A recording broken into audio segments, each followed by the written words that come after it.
একটু দূরে যায়। প্রোগ্রাম অ্যাটেন্ড করে হচ্ছে পলাশ সাহার স্ত্রী সুস্মিতা সাহার মন অনেক ভালো দেখছেন আপনারা। ও খুব হাসছে। আপনারা কি জানেন যে আমার পাশে বসে থাকা মেয়েটা আমার সঙ্গে তো প্রতিদিনই ওর সাথে আমার দেখা হচ্ছে, কথা হচ্ছে, আমার সাথে ওর সব ধরনের কথাই হয়।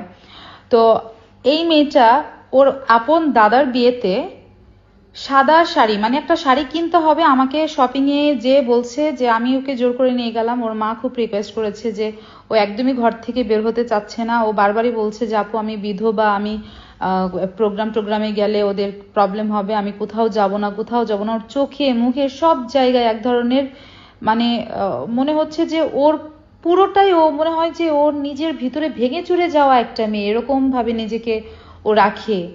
মাস্ক পরে থাকে, কিভাবে থাকে, একটা ড্রেস পরে 2 দিন 3 দিন থাকে, এইভাবে করে নিজেকে মেনটেন করে।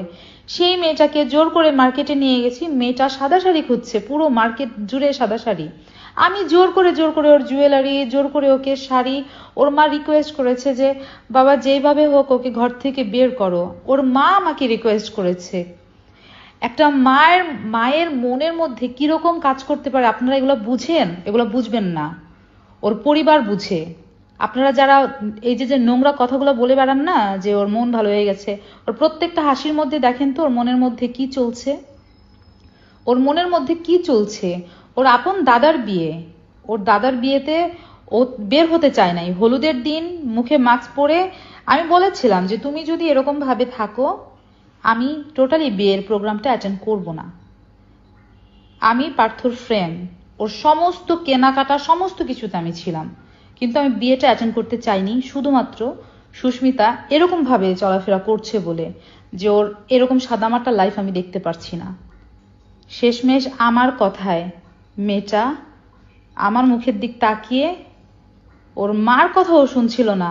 এমন একটা অবস্থা হচ্ছিল, ওই যে পিছনে দেখেন ওর মা দাঁড়ানো, গ্রিন কালারের একটা শাড়ি পরা দাঁড়ানো আছে।